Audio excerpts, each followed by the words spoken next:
आप देख रहे हैं इंडिया टाउन न्यूज, भारत की बात। नमस्कार, आप देख रहे हैं इंडिया टाउन न्यूज और मैं हूं आपके साथ सुधीर मिश्रा।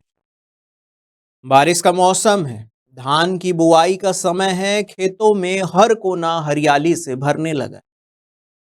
लेकिन जरा सोचिए, जब यही हरियाली किसी किसान के खेत में नहीं बल्कि सरकारी बोरी में उगने लगे तो क्या कहेंगे आप?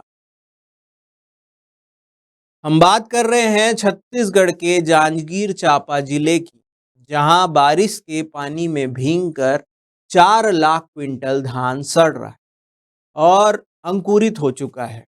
ये वही धान है जिसे सरकार ने किसानों से खरीदा था और जिसे सहेजने की जिम्मेदारी विपणन विभाग पर थी। लेकिन विपणन विभाग की लापरवाही अब उजागर होने लगी है। देखिए हमारी ये खास रिपोर्ट।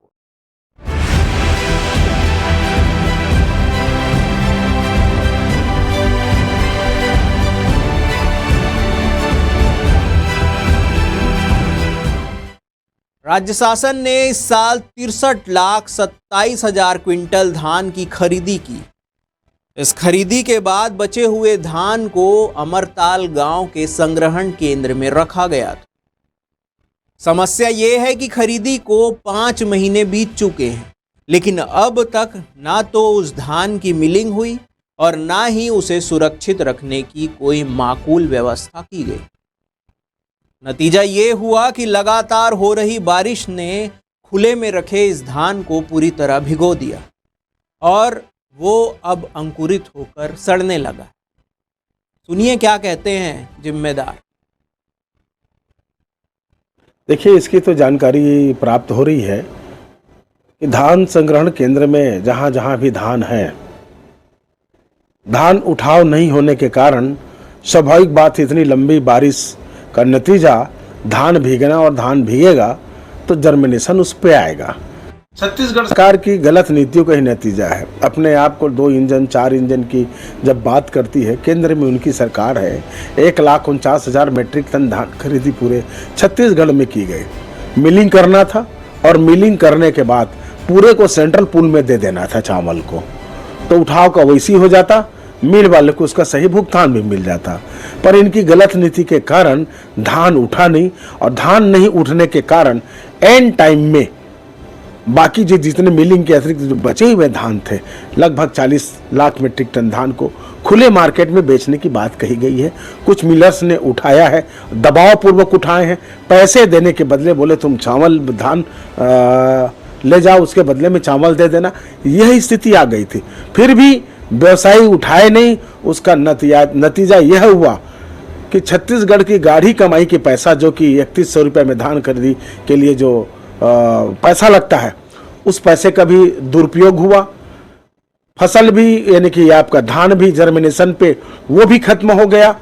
और जब खुले मार्केट में गया तो उसमें एक सबसे बड़ा नुकसान किसानों को रबी फसल में जो अभी धान लगाए थे, उस धान का मूल्य ही नहीं मिल पाया। शासन की ओर से साफ गाइडलाइन होती है कि खरीदे गए धान को जल्द से जल्द मिलिंग के लिए भेजा जाए, लेकिन जांजगीर चांपा के अमरताल केंद्र में गाइडलाइन को दरकिनार करते हुए धान को खुले आसमान के नीचे रख दिया। यहां तक कि प्लास्टिक की शीट, तिरपाल या किसी भी सुरक्षा इंतजाम का नामो निशान नहीं था, और जो नामो निशान दिखा था वो भी किसी काम का नहीं था। अब विभाग के कर्मचारी भीगे धान को दूसरी बोरियों में पलट पलट कर अपनी जिम्मेदारी से बचने की कोशिश कर रहे हैं।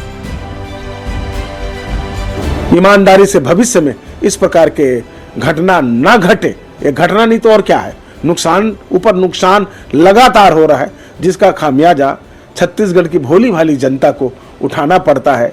मिलर्स तो मिलिंग करके अपना माल उनको मिल जाता है, सरकार को कोई फर्क नहीं पड़ता। यह चिंता का विषय है छत्तीसगढ़ के लिए। आग्रह है छत्तीसगढ़ सरकार और केंद्र सरकार से भी कि हमारे प्रति वो भेदभाव न करे। डबल इंजन की सरकार है केंद्र में और राज्य में, तो जैसे पंजाब के चावल को पूरा का पूरा सेंट्रल पूल में लेते हैं, वैसे ही हमारा छत्तीसगढ़ का जितना भी धान का जो उपार्जन होता है, जिसकी खरीदी छत्तीसगढ़ सरकार करती है, तो छत्तीसगढ़ सरकार के जितने भी धान खरीदने के बाद उसको सबके चावल को सेंट्रल पूल में ले ले, ताकि नुकसान छत्तीसगढ़ की जनता को न हो। विधायक व्यास कश्यप का दावा है कि सरकार 3100 रुपए प्रति क्विंटल की कीमत पर धान खरीद कर वाहवाही लूटती है, लेकिन जब बात रखरखाव की आती है तो सिस्टम की नीयत और तैयारी दोनों फेल हो जाती है।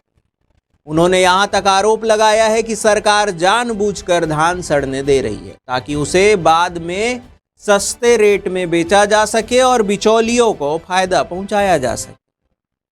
अगर ये आरोप सही है तो ये सिर्फ प्रशासनिक लापरवाही नहीं बल्कि योजनाबद्ध भ्रष्टाचार का मामला बनता है। अभी ये मामला संज्ञान में आया था कि अमरताल में जो धान इनका जो संग्रहण केंद्र है मार्केट का, वहाँ पर कुछ धान के संबंध में शिकायतें प्राप्त हुई थी।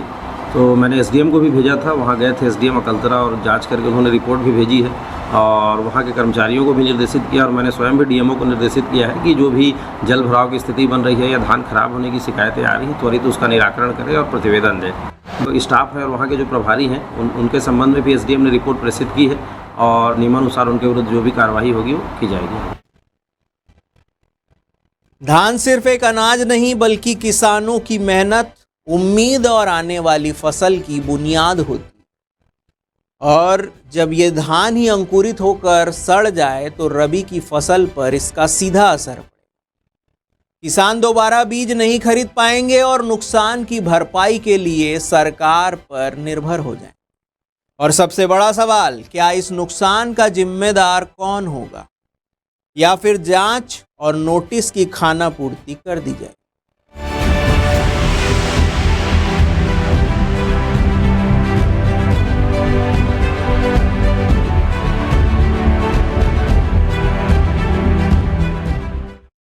तो देखा आपने, सरकार ने धान खरीदा, किसान ने मेहनत की, लेकिन सिस्टम ने सब बर्बाद कर दिया। ये कोई एक जिले की कहानी नहीं है, ये उन हजारों किसानों की कहानी है जिनकी मेहनत सरकारी बोरियों में दम तोड़ रही। अब जरूरत है दोषियों पर सख्त कार्रवाई की, जवाबदेही की और सिस्टम में जवाब देने की हिम्मत लाने की। ये रिपोर्ट हमें भेजी है जांजगीर से प्रशांत सिंह ने। मैं सुधीर मिश्रा, आप देख रहे थे इंडिया टाउन न्यूज, भारत की बात। जय हिंद।